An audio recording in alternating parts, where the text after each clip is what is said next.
Make sure you listen to my daily podcast right now. It's the best show in the world. And this is episode number 36 of the Cards Face Up podcast. I am your host, Mr. Ty Hill. This subject today is one that society really doesn't like mentioning, but it's one that I feel is way more needed to bring attention to. It's one I feel has a very bad stigma about it. It's misunderstood for the most part, and the subject is mental illness.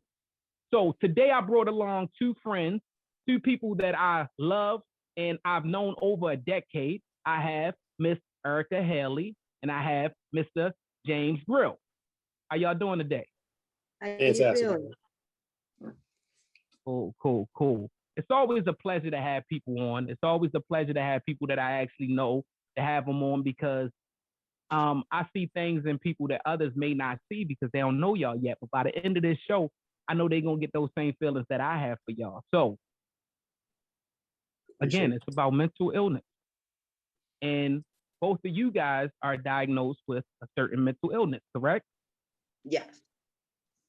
Not currently diagnosed. I'm actually waiting to talk to a doctor to get a diagnosis. But, yeah, that's something we can elaborate on a little bit more at some point. Got you. So, and again, people that I bring on, this is what I wanted to have. You feel me? I wanted to have the difference in opinions and things of sort. So my first question for you guys, right? And it is mental illness stereotypes. We hear on the regular are they're weak, they're lazy, unstable, they're violent, stay away from them, they can't function in society, and all of those things, right? And it's mental illness. That's how that's the stigma around it. Yeah. But then you have diseases like cancer. And with these people you hear they described as being brave, they're described as being strong, they're described as being courageous. You know, they're described as determined, so on and so on. And I compared these two for the simple reason that both robs people of things that define the quality of life, right? Absolutely. You know, they both are illness that you had no control over.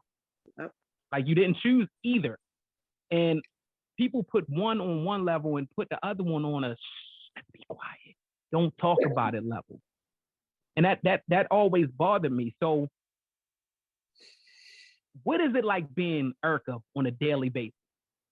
Dealing with your mental illness. Let's give it a chance to introduce yourself and just tell us what it's like being Erica on a daily basis with your mental illness and what is that?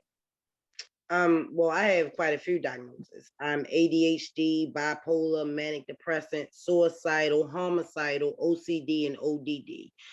OCD is obsessive compulsive disorder, and ODD means oppositional defiant disorder.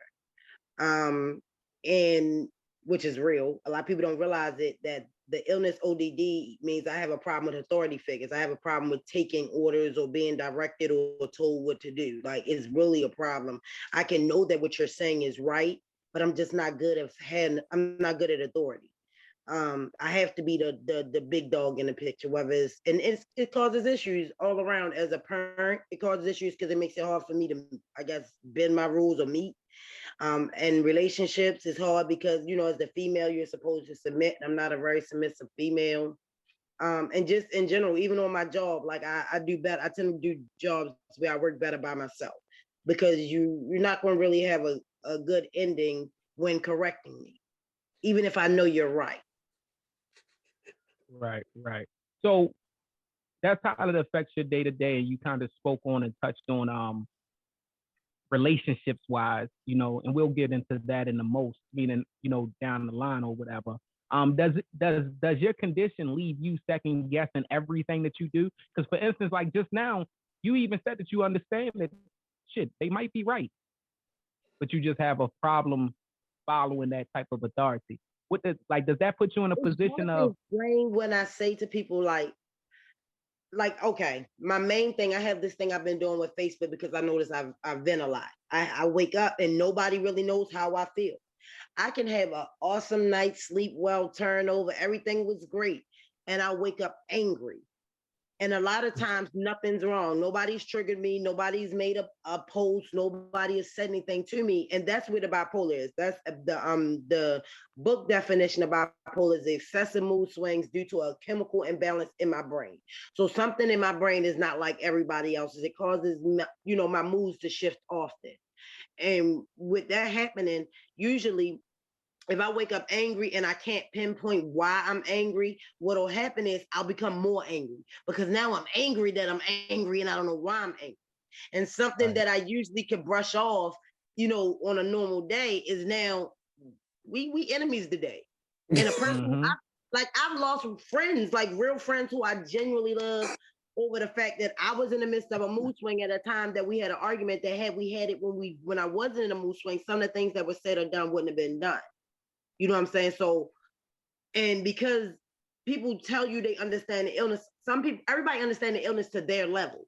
Nobody, I don't think understands me. And just like, I hate to say it, and I hope she don't get upset when I do, but like we had an epiphany today. Like me and my daughter feel like she's bipolar. Like my daughter literally had a bad day. And she said to me, she said, Ma, I was going off on some things I told her to do, and I was getting angry. And she said, well, Ma, I don't know what's wrong. I've been doing good since I moved back home, but I woke up angry and it turned on a flashlight in my head. I said, well, what you mad at? She said, I don't know. And when she said it, I said, okay, well, let me ask you this. Did you get upset because you were upset that you were like you couldn't figure it out? She said, yeah. And she said, I didn't want to tell. I said, so why didn't you tell me that this morning when you woke up and I wouldn't have been so hard on you all throughout the day? She said, because I thought that I was going to figure out why I was mad and I couldn't figure it out. So now I realize, like, at the end of the day, to me, they say it's not, but I believe that mental illness is genetic. All my kids have suffered some type of illness.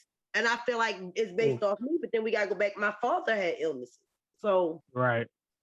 So yeah, I totally agree. So James, what does it feel like with you? And again, you have self-diagnosed yourself, and that was one of the reasons that I wanted you on here. But you're actually, see, again, the importance of the things that I do over here on Cards Face Up podcasters are I try to bring people from a different world together.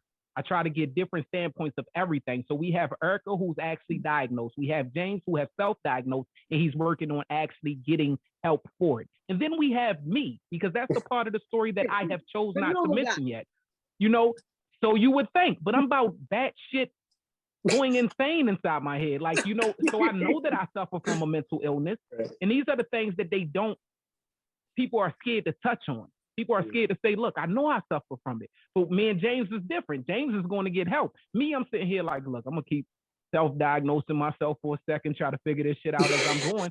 Not saying it's the right thing to do. But Todd, James, that's the what is problem it with like? the Black community, period. A lot of people, in like honestly, when my grandmother started getting me help at 9 years old, my family was like, girl, that girl don't need no therapist. What pop blood? Or, you know what I'm saying? It wasn't about getting me help. It was about fixing it, with a spanking, a punishment, or reprimanding it. But you can't beat an illness out of a person. You can't beat cancer out of a person. You can't beat an illness out of a person. It's the misunderstanding of it. So when people don't understand it, it's never going to get the light that it's supposed to. And that's the point of doing this. Right now, for everybody's watching on YouTube or anybody that's listening on any platform, this would be a perfect time to hit the subscribe button. James, what is it like being you? A day-to-day basis? On a day-to-day basis, for the most part, my story is a little unique in that, I had experienced something extremely traumatic when I was about 4 years old, and that has plagued me like throughout my life. It's made relationships extremely difficult. And I attempted suicide when I was 11 years old, and I had to go to a little place to get that checked out. And their diagnosis at the time was like manic depressive, this and that. And my understanding of mental illness at that time was educated because I had taken the time to look into like what it meant to be manic depressive, what it meant to be OCD, things that like I was kind of acting out on. But in reality, my biggest issue was dealing with a family or a house, a family unit that wasn't, that was very abusive. And that was something that I had to deal with from the time I was a child up until, there was family members, there are still people that are still abusive in that realm. And, but for the most part, like, I got clean when I was 21, and I found a lot of relief in gaining a lot of understanding of why I was the way I was, because, doing step work helps reveal a lot of things that most people don't get to identify, like the way the step work is set up is so that way you get like different revelations through each step. They set you up to like peel away the layers of the onion.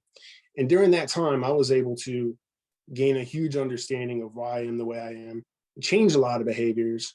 But the thing is, like, that program is a maintenance program, right? And if you don't continuously take care of that, you're you're bound to stumble and fall. And I stayed clean. I stayed going to meetings up until I went to college. And then when I was at college, there weren't any good meetings close by. So, and I had justified not pursuing that because I spent 5 years of my life working the 12 steps through what's called the step working guide. And, that thing is just so thorough. And, if anybody hears this that's working the program, like, if you're not working those steps, you're not going to get anywhere. Like they say, once you get clean, if you don't work a program, you're just a dry drunk or whatever, and like, and it's sad because a lot of people don't take the time, like, to really work the program, because they're, like they have all these tools in the program to help you feel accepted, and able to let go of a lot of things that would normally hold people back from feeling well. So like, I used drugs a lot when I was younger because I couldn't sleep as a kid, right? Like I wanted something to knock me out. So, I was doing a lot of crazy shit at a young age just to get to sleep, And finally, when I got clean, I heard that, you can train yourself. Like, I'm a firm believer that I had the power, but it took me some time to get to like a decent sleeping schedule, right? So like, I'd leave my meeting, I come home right before I lay down. I do like a good couple minutes of some deep breathing exercises. I found a higher power. I started to believe in something other than myself because my ego had really driven me for a lot of years. So by doing these deep breathing exercises, by praying, and when I say pray, like, all I would do is just say a gratitude prayer. I just thank God for everybody in my life, all the bad situations, all the good situations. And, I just felt like a lot of these things that, I had a lot of discomfort with just fleeing, and then I got into meditation. So I would do these deep breathing exercises, pray, and then meditate. Cause like, I didn't know what it meant to empty one's mind out and like to just stop the thoughts, because like when you take the time to gain that power over yourself and over your thoughts, then you actually like feel, a sense of self. And I never I never knew who I was for years. It took me till I was 22 to realize who James Grill was, and that was only through that prayer and meditation. That's dope that you touched on that, because I wanted to get into how others view the actual having any type of mental illness or any concerns of mental illness. I've seen people say pray it out of them. I know Erica dealt with it personally. You feel me? Pray it out of them. Give it to Jesus. All of those things, and I'm a firm believer of God and things of sort. You feel me? But I hear that all the time. Right. And you were just now saying, something that worked with you is meditation, things of that. Yeah. How does that correlate to others though? That's going through the exact same. No, that's what I was about to say. Because Erica, when I was younger, like in my hospital stages, my uncle, he did not believe in sending me to a doctor and stuff. And I had an episode. He's a pray on it. And this man came in there with some holy water, right? Sorry. Don't forgive me, recipes, Uncle Butch, but it was so funny because he came in there and I was in my room. I was throwing my books and stuff. My grandmother had got on me about something. I was throwing stuff around the room and I was going on. My uncle came in there with a thing of holy water. He started throwing holy water on us, and somebody, demon, get out of her, get out of her. But God forgive me because I was a kid, right? But I always been an agitator, but I think shit funny. So I thought So how does that? So so how does that work today? So all right, I'm looking at James. Yeah. James sitting there. Ain't nothing changed. James sitting there going through anything that he's going through. Erica's going through anything she's going through. All right, fuck it. We're gonna go even to the extent of Erica is going through one of her moments that she's zapping out. And I hit you up like, Erica, this whole video. I'm doing real good sitting still, but I haven't been able to sit the whole time. I'm just telling you now. And I was trying to make it unnoticeable, but I see it's noticeable. But like I'm up. I'm at the higher spectrum. I'm actually, when you have bipolar, you have a lower spectrum and a higher spectrum. That's actually one of the things that that I was reading up on that was talking about having any type of mental illness is a high and a low thing. And I was speaking with someone earlier, and they was like, all right, so when you got your lows, I can understand you being down, depressed, things, but what's wrong with being highs? And I'm like, yo, my highs are so fucking high that nobody else can catch them. And I'm not calm. Do you see this? I just smoked 2 blunts. This is a high for me. But then the high gets so bad that you like, why the fuck y'all ain't this fucking up? Like, you feel me? And you start getting irritated by that. So now my eyes being unbalanced by the fact nobody fucking understands it. So now I'm slowly going to the bottom. Like, now I'm just depressed looking at everybody like, these motherfuckers just do not get me. So go ahead, Jay. So a couple of days ago, I had my PTSD flared up really bad, right? And when that happens, and the thing is, like, I never knew this. I never really understood this as PTSD up until recently. And that's why I'm waiting to, see a doctor to see what's the best way to, really treat this. Cause I don't know, like I've been trying to deal with this with prayer, with deep breathing, with exercising, with eating well, just trying to change the music I listen to, like all sorts of things, just trying to make sure, like I don't have anything pulling me outside of myself that I need. Right. And, I was confronted with a situation where I had an expectation on somebody. And like, part of my trauma is that, like, I was abandoned as a kid, right? Like somebody who was supposed to show up for me, like, left me hanging for a long time. And when you're a kid and you experience something like that, like, and especially for me, dude, that has made almost every single relationship with a female I've had throughout my life extremely difficult. It's made relationships with friends extremely difficult. Like, I've been a fucking royal asshole, excuse my French, because of this situation. But this past, and where I've gotten with it today is that I don't have to react towards the ones, that I'm having this situation with, right? Like when it acts up, I know I need to just sit with it. I need to be patient, because at the end of the day, what's missing in this situation is love and understanding, right? Like, they don't understand what's going on. I have an understanding, but in those moments, like, I'm so overwhelmed with grief, that feeling of abandonment, the feeling of not being wanted, borderline suicidal and, ready to run away. So like, just, and then this is when I try and bring, my higher power in the situation and be like, look, God, like, what am I supposed to learn out of this? And like at the, and what I get out of that is that, I need to be more patient. I need to be more loving. But, dude, when you're caught, when you're stuck in all that fear, like, it is so hard. It's nearly crippling to step away from that. So like, I just know I don't have to react.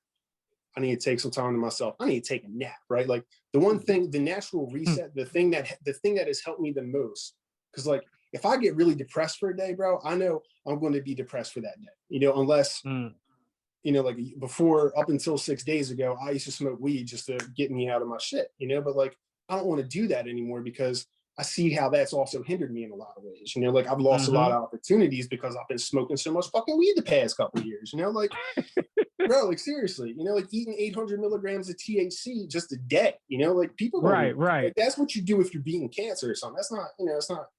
But it's not regular life.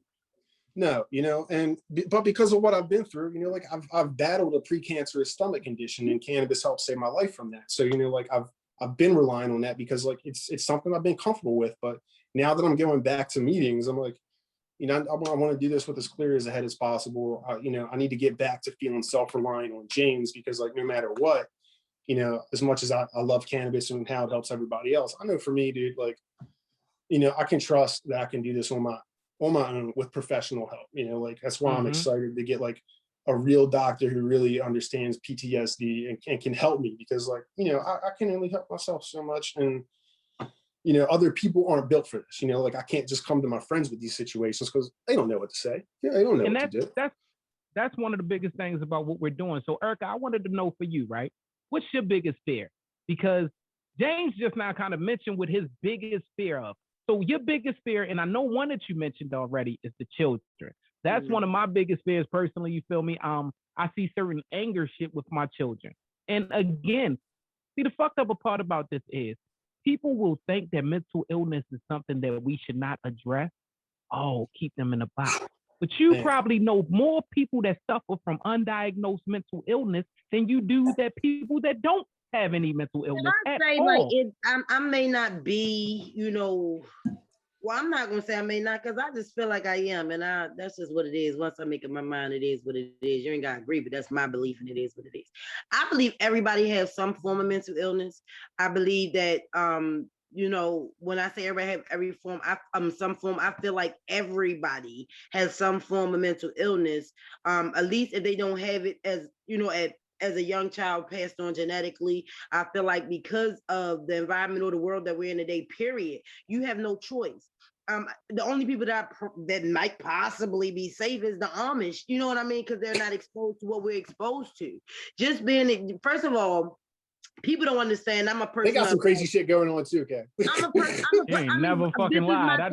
Anytime you ain't got a TV in the village, there's some shit going on there. This is the thing, like, and I mean, because it'll be a whole bunch of other shows if I go into what I mean directly. But I mean, like, first of all, you're already exposed to different things as far as same-sex marriages. To some people, that is bothersome. You know what I mean? To some people, it's not, but it's how it triggers you. Like, for me, mental illness is whatever triggers you to do something that's different than how someone else will react. Guess what? That's everybody.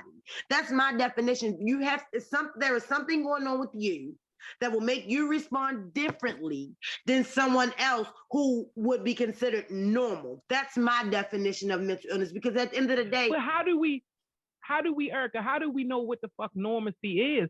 Or normal is if it's no test for being normal. Exactly. You feel me? So if it's no test for being normal, I don't wake up. So for instance, James woke up recently or however long ago, and he realized like, hey, something's going on. I want to go get checked for. People that consider themselves normal ain't waking up saying, I'm so normal, I want to go get checked for being normal. When I was a kid, this is the thing. I consider myself abnormal. I always say I'm the alien. But when I was a kid, because my grandmother started seeking help when I was young, very, very young, I was in Shepherd Pratt, Taylor Manor, John Hopkins, you name it. I was there. At the end of the day, the way people spoke on it when I first got introduced to it made me kind of hide it, so to speak.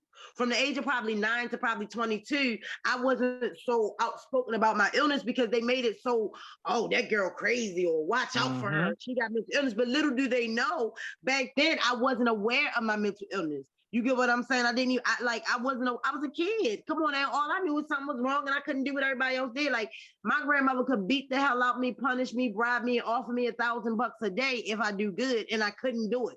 And it becomes a frustrating situation for her. But look at the situation in my eyes. It didn't get addressed with me as help. It's one thing to get help for someone when they're working with you. But for a long period of time, I was in denial.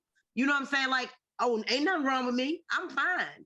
But no, there is something wrong with me. There's something very, very wrong with me. I admit that. And then when I realized that, I started learning, okay, well, why can't I respond the same way the normal people respond? And I realized it. Guess what? I just can't. I need y'all to know that y'all just, for the people that's just listening via audio right now, when Erica said the normal people, she made sure to put up the fake air quote. What are they called? Air quotes? Air quotes. To make sure y'all know, these are the air quotes, because normal, that word, it There's doesn't mean no a lot. such thing as normal anymore. Exactly. Do So you look, realize we that have. they are making vaginas out of penises and penises out of vagina? When you Oh my can change goodness. what you are coming Listen. out of your parents, that's not normal no more. All right, Like, so I'm listen, sorry. right? If Okay, I birth a listen. son and come up with a daughter, that means it's no longer normal. Something changed. Something is not what it was original. But see, that's If the you bad thing. All right, so let's switch that. Erica, let's switch to what the normal words mean. All right, so normal word, we put this thing of normal means right. No, fuck that. Because does it really? All right, so normal, they put this thing on normal that it means right. And that does not mean it. So even down to the ones that's replacing the vaginas with the penises and things of sort. I don't want to partake in your business, but I don't I don't want to act like I can't judge it. You know what I mean? Because I have my own faults as far as the things that I've done. So look, I got a question with what's the name? So we have, again, my biggest thing with this show, Cards Face Up podcast, that you should have already subscribed to. But if you didn't, make sure you do it now. The biggest thing with this is building that dynamic. And the dynamic on this right now is we have people that go to jail for murder. Point blank. They go to jail for murder. No matter how much mental illness they have, no matter how much trauma they have, no matter how much things they go through in life, they go to jail for murder. That's just what the fuck it is. But we also have Caucasian people who, when they commit murder, they get put into mental institutions. So I wanted to know what's y'all thoughts of that. How the fuck, like, what do y'all think about that? Why is it that when Caucasians get locked up for any type of crazy ass crime, they get an option of mental institution or jail? Fuck it, you can restrain me in a straitjacket. Fuck it, you know, versus putting me in a jail cell with Big Bubba. I don't fucking want to go in there with Bubba. So it like, what do y'all think about that situation? Do y'all think African Americans versus Caucasians get the same look at when it comes to mental? No, definitely not. Kendra, you want to hit this or? You got it. I mean, because we can clear. All you gotta do is look at my record. So I mean, we're talking about institutional, or we're talking about systemic racism. First of all, before you get to them going to jail, before you get to them going to jail, you gotta look at how they got to the cuffs. You know what I'm saying? The officers is not going to take the time to even find out that this person has an illness when it comes to Black people. I'm sorry. What you're not even. We going, what's the name? Huh? 100%, I feel you, but we gonna throw the officers out the way. This time, y'all motherfuckers get a pass because y'all be doing some crazy fucking shooting. But I'm gonna give y'all a pass this time because them motherfuckers don't get to do the judging. Look, they don't get to do that part. Because, like, all right, so if there's a page on Twitter like follows the BPD and like their daily interactions with people, and one of the things that they post every day is that, you know, BPD is showing up to situations where people need mental health support, not somebody with a badge and a gun drawn, you know, like, and then I was in a situation a couple of years ago. I was in South Carolina. Dude, I lived right behind a hospital, right? I was going through a really rough time, okay? A person who knew of my situation called the police. Cops showed up to my place, okay? All right, so like, I'm seriously live right behind the major hospital down there. They had an option, you know, like, and the thing was the situation, like, I didn't have to go to the hospital, right? But this person thought, you know, I was in that bad of a state that I needed to, regardless. Now go to the hospital in the back of a police car, right? You know how embarrassing that is? Yeah. You know, like, seriously, like, and like, having been, you know, at this point I'm like 33 or I'm like 31, and granted, I get into the hospital, I'm like, you know, I know me, I know my situation. I tried to talk the cops down, but they were like, I don't know, they smell weed in the house. For some odd reason, that was an issue for them, right? Like, if you smell weed on somebody, yo, do not take them to the hospital. They're going to smoke some weed, they're going to chill out, all right? That was not the right call on their part. So I go in this hospital, bro. I sit down there, I wait for 45 minutes. I'm already anxious because of the whole day, right? Like I was supposed to have it was just an unfortunate turn of events. But so how do we, James? Did they beat you up first? That's what I'm asking. Because no, they look, beat you up though, did they? No, no, they didn't beat me up, but they came in there. Listen, because we have situations. So even down to if we make it race wise, you feel me? And I'm all for my people, Black Power, all those things. Listen. I have situations that I've been in a fucking cop car and I'm drunk as a bitch. And I'm talking to him and this motherfucker dropped me off at my car to drive home. So I have situations that the knockers whoop my ass. I was also selling dope. Right. I have situations that I wasn't doing shit, that they was fucking with me for no reason. So all of that shit is out there. What I'm saying is this: how do we change that shit? So Tommy gets locked up for murder. They're going to say in the news article, Tommy suffers from post-traumatic syndrome and he murdered his mother. But Lil Rah gets locked up. That shit going to say Reginald Smith murdered his mother in cold blood. And I'm like, yo, both of these are fucking mental problems a lot of the times if you pay attention to it. And I'm not saying it should be excused. But I'm dealing with that situation, maybe not with murder, but with someone close to me dealing with the same thing. Like they had numerous things happen to them. They had diagnosis, but those things are not being brought up when they're dealing with their charges. Like, this person has not only been sexually abused growing up, they've been in foster care, through the system on and off. They've had people manipulating them on and off. They do use drugs, so to speak, marijuana, the young people things, the pills and stuff that they're doing nowadays, but it's still drugs, so to speak. And then at the same circumstance, because of his complexion or his issues, no matter how much I'm screaming to one ear, like the prosecutors and the state's attorneys and the people who's up against them, like, look, I know y'all got this person behind bars and you're holding them. But can you please take in consideration that this person actually, the people that brought him up, he was the person that discovered their dead bodies. You understand what I'm saying? That's trauma. That's trauma alone. And I mean, he was a little boy when he started. That's the PTSD that I think a lot of times is not thought about. So again, this is to make this what show. He did, but they don't know how his mind was ticking from. He's a little kid, and he just Can I interject? That part, go ahead and interject real quick. We're going to go ahead and run it real quick. So, last year, it was major news. There was a woman, I can't remember her name specifically, but like she murdered the man who had like kidnapped her, raped her, kept her like held up for years, right? Prostitution and stuff. Right. Yeah, and they put her on death row because of that, right? Like I think did like right? fucking 20 and like years or some shit. And like, dude, there were people fighting for her freedom left and right. But they wouldn't, and for the life of me, I don't understand how like a person like that who just needed Toya right Brown. help. What's that? Toya Brown.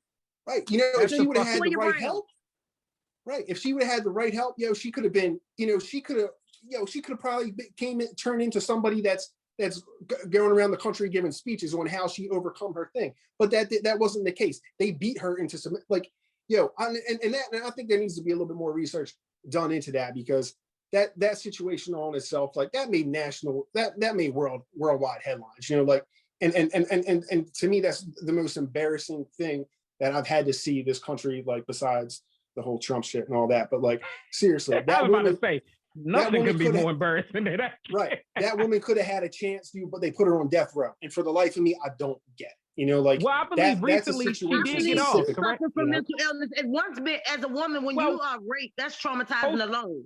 What do you think? Like, come on now. Well, if we break it down to, you feel me, post-traumatic syndrome, post-traumatic stress syndrome.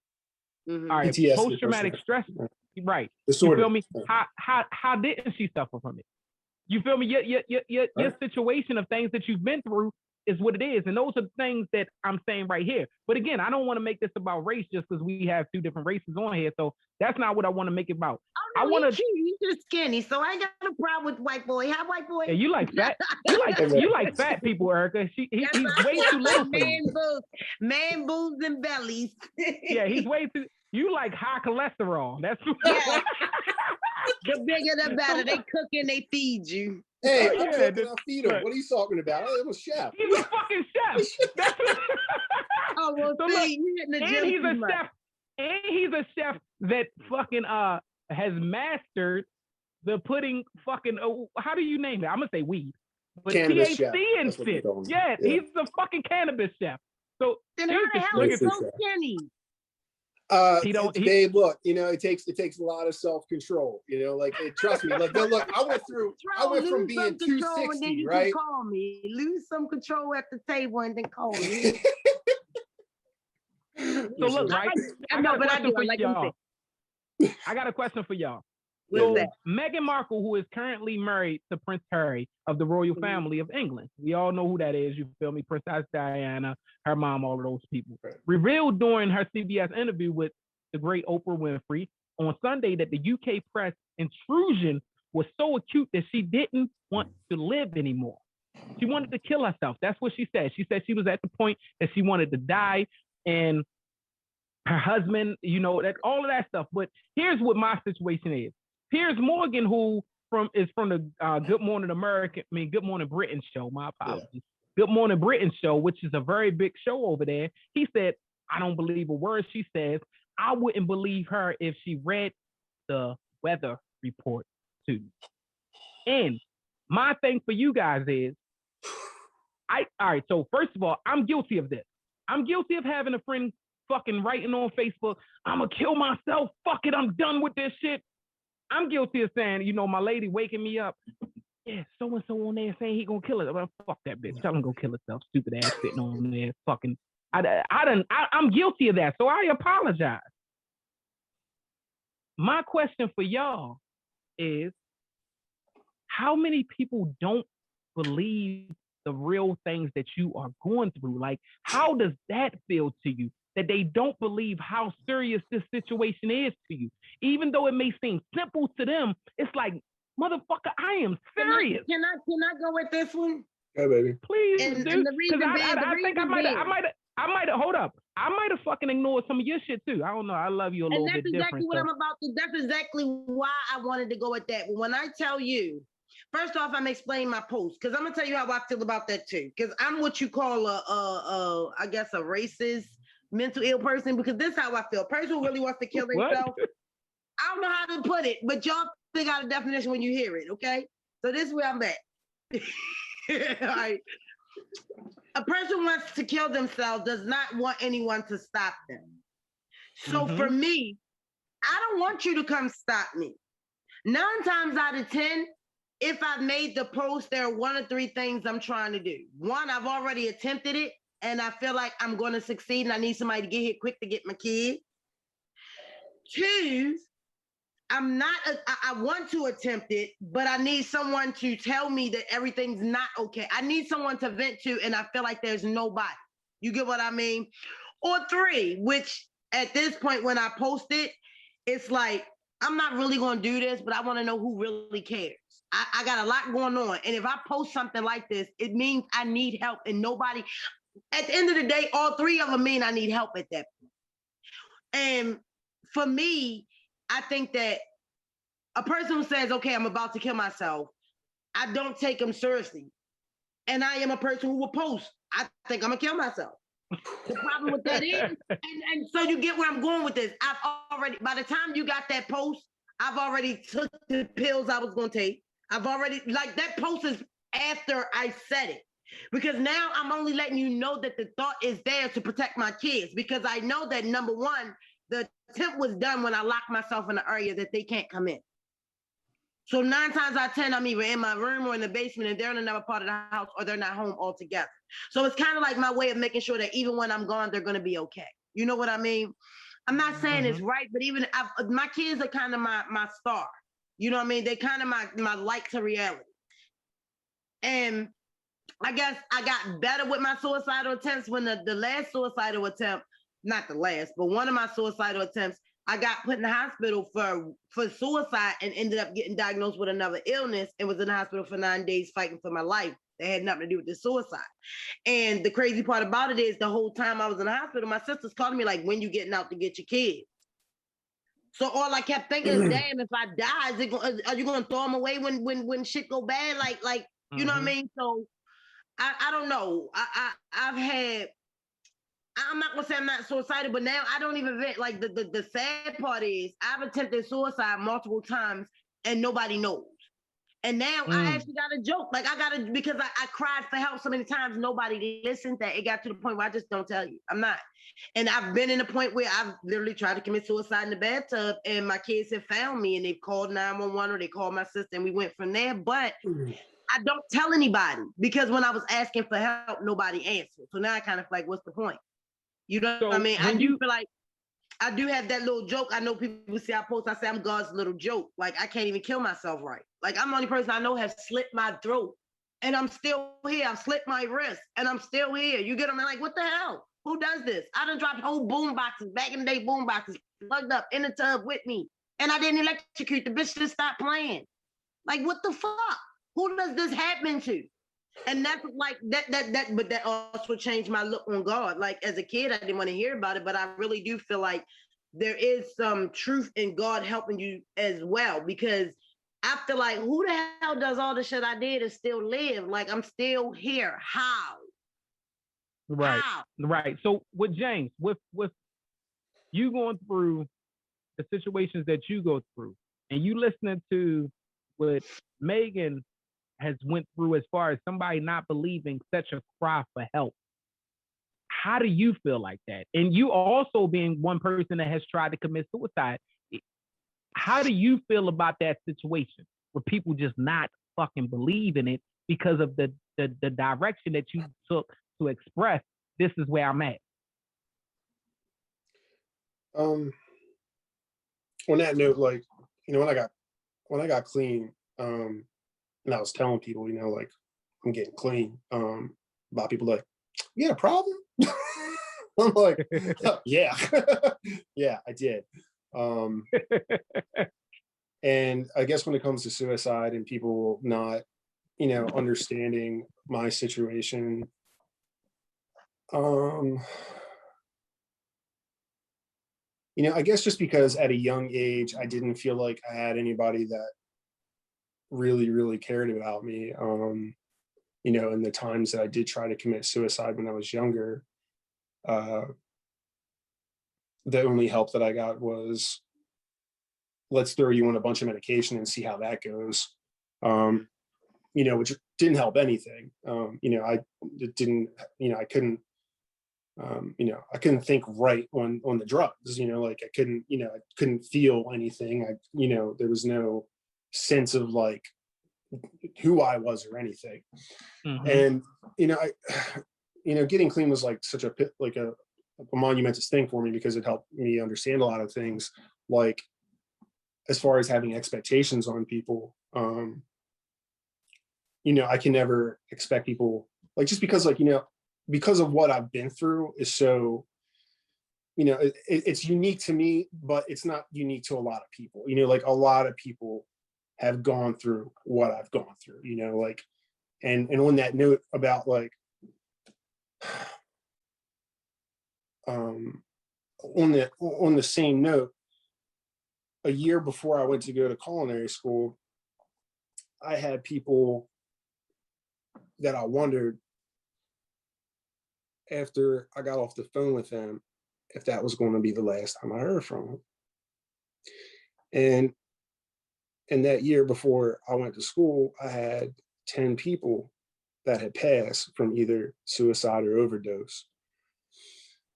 So it made me, you know, I guess, it made me more resentful to the idea of suicide, right? Like it, you know, I didn't think it was a selfish act, but, you know, when you're caught, when you feel like there's no help for you, when you feel like there's no escaping it, you know, you're planning it. Like, that's just, you know, that's part of your routine, you know, for people that like don't get the help, that don't,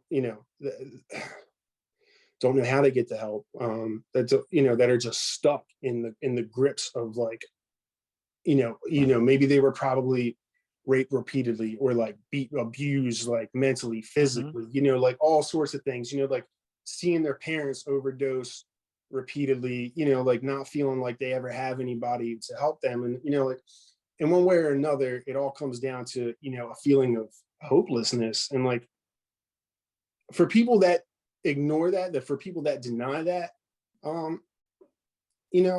like all I can say is like, I pray for them, like, because like not everybody's going to be close enough to it and care enough to get the understanding that they need to help themselves and help the situation. Like the end of the day is they're like, if we want the help, we got to get it ourselves. Like it takes a lot of humility, like, and people like, I've met a lot of really smart people who get clean but can't stay clean because they think they can think their way out of it. And like, and that was me for a while. I thought I could, I thought I could smoke weed every day and just be okay. I can't. That's not me. I'm not. It's it's if I was in severe pain every day, if I was suffering from something that medication would make sense, sure. But like, I don't.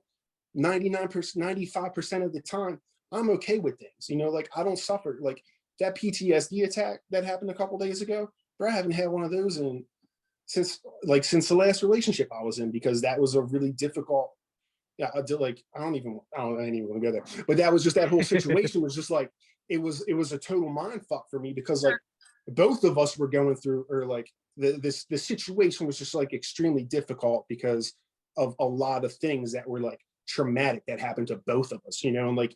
It's really hard to be in a relationship with someone like that if you're not doing the work on yourself. Like if you're doing the work, yeah, sure. Like the person I'm talking to now, she's blowing my mind with how she's helping me with all this. Like I can't believe for once in my life I have somebody who's like, yeah, you're okay. Let me tell you how my experience with this. Let's talk about this. Like for once in my life I have somebody that doesn't stigmatize me for this and makes me feel like I'm okay, like, because that was actually one of the things that I wanted to make sure that I asked you guys. But both of you have, look, I'm telling you, being an interviewer or dealing with this type of atmosphere, it's hard because you guys answer a lot of things that I've already thought to question you about. You feel me? You've answered the question, which was one of my biggest questions, of how do you choose to cope with this beyond just the average medication and the average,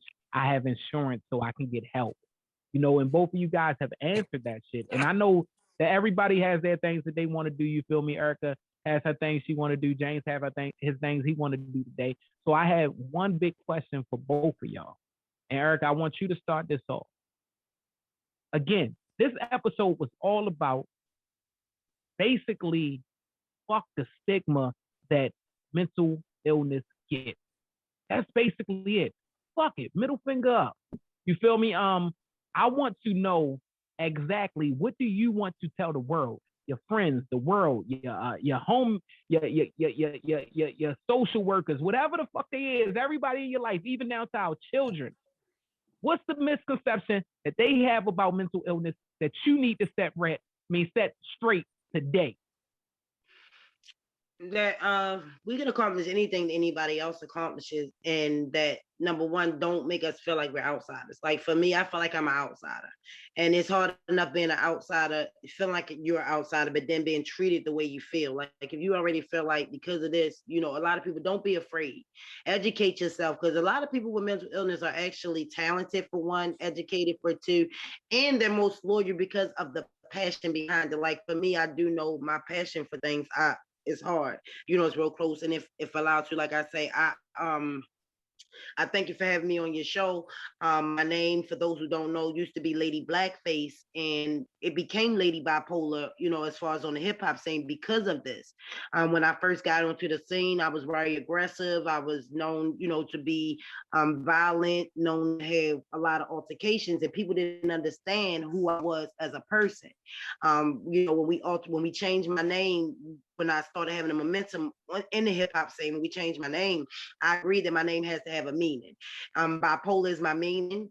I represent most African American women in Baltimore who have the illness or any other illness. You'll notice if you follow me on Instagram, Twitter, anywhere else, a lot of times I hashtag Lady Bipolar. I actually brag on my mental illness. And when I say brag, I'm not saying I put it up as a positive thing. I educate behind it. I let people see me raw. Like, you'll catch me any day in any mood. Some days you'll catch me happy. Some days you catch me sad. And some days you'll actually catch me willing to educate you on what I'm going through, so you don't just see me zapping. So, I mean, if you're not aware of the illness, just, log on, follow me. You don't have to be a friend. You don't have to, but if you are interested in learning a little bit about mental illness, just follow me. My day-to-day life will teach you just a little bit. So, again, I'm Erica Haley. I'm also known as Lady Bipolar. And I actually consider myself a spokeswoman for African American women, specifically parents who are raising their kids with the illness. We are survivors. We can accomplish what you accomplish, and don't be afraid. Don't be afraid to learn. That's big, Erica, and I'm one that can vouch for everything that Erica does. Again, I've known both of these people for a decade. I love them both dearly to heart, but I know for a fact Erica expresses, and again, that's what I wanted to build, because James doesn't speak on his things that he have as much as Erica does. Erica is wide open. She's a fucking book. Literally everything that she does, you're gonna see the ups, you're gonna see the downs. You're gonna see the tags of my name saying, "Come get your goddaughter," because I'm about to go to jail for killing everybody in this motherfucker. You're gonna see those. You're gonna see those things from her, and yeah, make sure y'all follow Erica. And I love what you said, James. You have one chance. Tell them, shut the fuck up. Listen to me. This is where you have me wrong at. I want you to do that for us, brother. Yeah, it's such a huge thing to address, but like at the end of the day, I think the thing that people need to understand is that they let fear get in the way of their relationships, and what people need at the end of the day is love, man. And that's one of the reasons why we are the way we are. We weren't able to experience love, like, ideally, or, we, like, I hate to say it, but like, as much as I learned how to be a decent person from my parents and whatnot, I still had to go through a lot because of a lot of crazy stuff that happened when I was a kid, like, and because of the trauma that caused, like, if the people that I had been in relationships with prior had any sort of inkling or understanding of what I had been through and experienced it, like the person that I'm talking to now, like, as long as they had had that understanding and weren't afraid of it, or let that fear get in the way of their trying to like be understanding of it, because I've taken like exes to NA meetings, I've I've gone to therapy while I'm in relationships, but still being stigmatized in that relationship because this person's afraid to talk to me about something. And like, bro, like at the end of the day, I tried to be the most loving, compassionate, understanding, willing to, work through issues in the most productive and, just non-aggressive manner as possible. And like the person I'm with now, like sees that wholeheartedly. She knows, she trusts that like, I'm not a bad person. I'm not a mean person. At the end of the day, like, my problem is that I have PTSD. It's untreated. And like, I'm doing everything I can now to make sure that, the instances that would cause me to break down before, like, although as rare as they are, still, bro, that's crippling. Like for me to lose a day of my life because of some overwhelming stuff, because of some grief and trauma, like, and the people can't give me compassion for that just because they're afraid of they don't see me happy. Like, yo, fuck you. Like, I gotta be patient with you when you're not happy. You can't be patient with me when I'm depressed and need a little bit of love. Like, like it doesn't take much to give me a hug. It doesn't take much to, tell me I'm going to be okay. I'm okay. Everything's going to be all right. Because in those moments, bro, like, I swear to God, if anybody, like, and And I'll tell you what, I've had a couple people in my life that oddly, when I need somebody, bro, like when I'm too afraid to pick up the phone, the universe has just told them to call me, right? And then I'm like, I'm on the phone with this person, bro. Like, and here's the thing. One time, I almost committed suicide. One of my best friends called me, and like, you know, he could hear my voice, and he heard what I was going through. And I told him what was going on, and he was like, you know, to say and because of who he is, like he you know, he took the time to sit there and talk with me. Somebody else may have not took that time. You know, somebody else may have just been like, well, bro, let me call you somebody, do something else, but other than like really take the time to treat me like a decent human being, because that's all I am. We're all human, I don't like, that's it. At the end of the day, we're all human. We all have our problems, like we all deserve a little compassion from one another. We all have something to gain from one another, whether it's just little understanding that I'm gaining from you today, that I'm gaining from her. Like, dude, like, I'm so grateful for this. What's the name, man? Listen, I'll get into my thank yous after. What the fuck are you doing right now, Erica?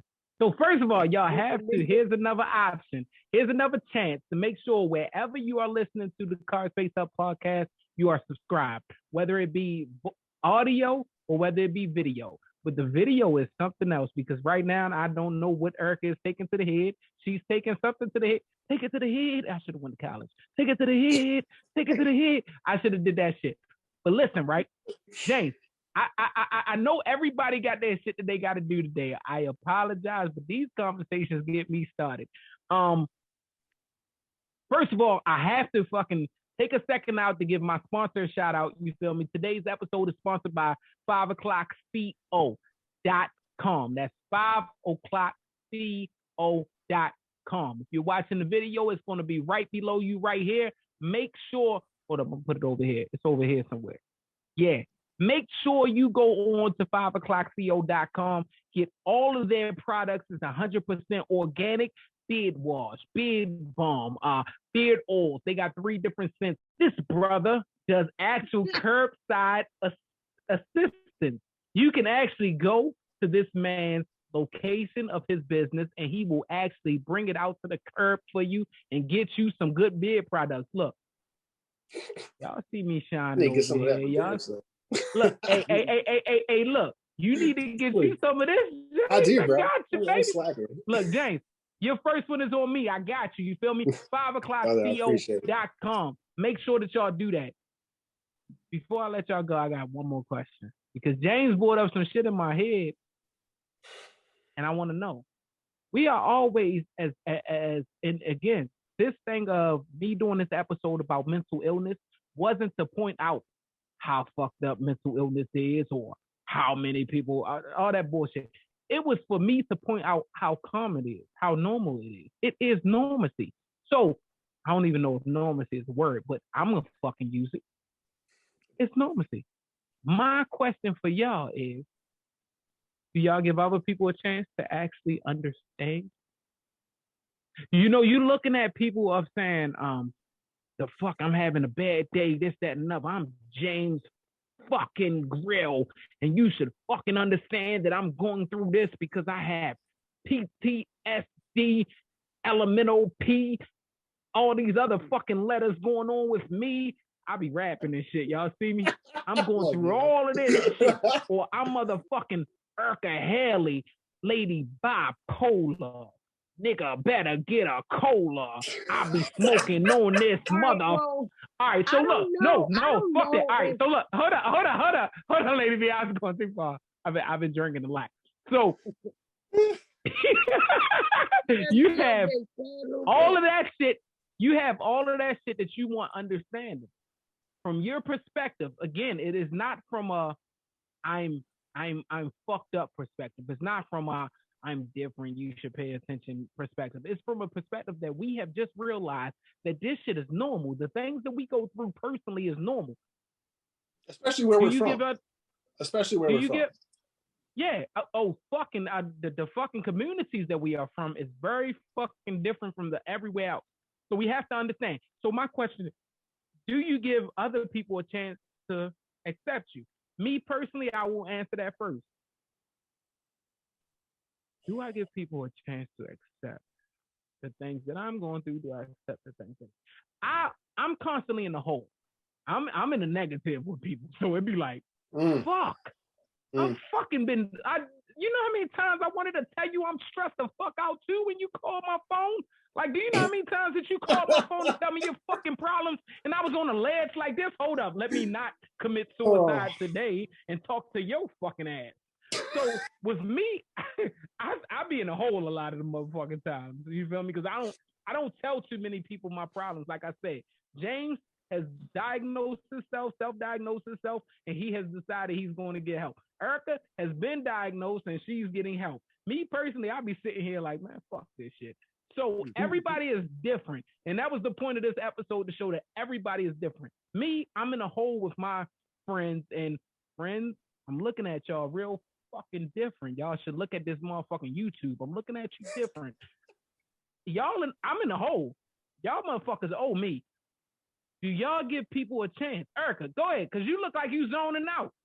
Erica, do you give people a chance to fucking... Like, you know what? Like, I'm listening, and this is where I'm at. Like, I really don't know. Like, I got to answer with I don't know, because I can say, like, today I care, tomorrow I don't. Before you say that, though, how? If we understand, all right. So the point of this, the perspective of this is like to make sure that my brother, right? No, hold up, Erica. Hold up. I get different shit than you get from these other people. So that don't really matter to me, because it's about, I would have to talk to somebody outside of our love and our relationship to hear how you treat others, because our shit is different. What I will say is this: you know what you're going through personally, and you know how you want to be looked at. But the point of this show was to realize this shit is normal, right? Is more people suffering from it, even if they're not diagnosed, than people that are fucking, you know. So, all right, if we know that, Erica, question: are you giving them a chance to be fucked up like people want to say it is? I mean, I give people the opportunity to be fucked up, but where I'm at in life right now, I don't have the energy or the know-how to care whether or not you get to know me anymore. You get what I mean? Like, that's another stress on my back. If I try to teach you any further than what I'm already doing for the world, like, I can't put energy in whether or not you accept my illness. You get what I mean? Like, if you scared about bipolar people, Erica, have we decided on this show that we all are fucking suffering from an illness? This shit needs to have this shit got to be a normalness. Is that a word? That's not a word, but this shit got to be, that was the point of this episode. It's got to be a normalness, right? But that's my thing. Like, I don't have, that's what I mean. Like, y'all hear Dr. Wizard, Erica, you know Dr. Wizard. She's in the background saying, normalize. Well, see, and so like on that note, in recovery, so like in the 12-step program, right? They try and tell you to do away with the word normal, right? Like, there is no normal, you know, like, it's, everybody's just fucked up, you know, like, this is what it is, you know, like. So on that note, like, as far as me letting people in, it's been hard, you know, like, and it took this relationship that I'm trying to have now to not push somebody away, because I tried to push her away. I was like, you don't want this. Yeah, I ain't good for you. I'm not a relationship person. I just need to accept that, like, you know, I keep unrealistic expectations on people. Like, you know, there's nobody, you know, like, I can't fully accept somebody for who they are, whatever, you know, like, but all that isn't true, you know, like, that's that negative, that's self-sabotage, bro. And let me tell you something, like, self-sabotage is something that people need to look more into, because a lot of people do that and ruin relationships and ruin everything, and they don't even know. They're just caught up thinking they are who the way they are. But no, this is an issue. This is something that needs to be addressed. And if you can identify that and work on that, oh my God, like, dude, that's one of the things, like, I didn't even really understand what that was up until 2 fucking years ago. And it's taken me 2 years to process, like, all the shit that I do that is fucking self-sabotage, you know, like, bro, look, I've been so close to accomplishing my dreams, right? Like, I wrote a business plan to go out to California to open up this cannabis company out there a couple of years ago, right when I moved back to Baltimore, okay? dude, if I wanted to right now, I could go out there tomorrow, make the connections that I have, do what I want to do, and be successful. Mm-hmm. But you know what? There's a lot of other shit that I've let get in the way of that, you know, and that's a form of self-sabotage, you know, like I have the means to do what I want to do and be successful, bro. And one of the realizations that I had last week was that I can't let anything else get in the way of that. I need to get this in check. I need to stop smoking so much. I need to do the things that I know that make me feel the best version of me, because I can't do that when I'm fucking high all the time. You know, like I'm not one of those people that can do that. And I wish I could, because I fucking love smoking some goddamn weed. You know, like, I wish I could, bro. Like I love some fucking weed, but I can't, and that's okay. If I don't smoke, it's gonna be problems. Problem. Man, I got you. You can do that. I can't. And I love you for it. And I wish I could. Self-medicate though. My therapist actually said it. That's what it is. It's self-medication. Like honestly, to be crazy, believe it or not, I'm medicated. I'm on multiple medications. I'm on Lipitril. I'm on Wellbutrin, Depakote.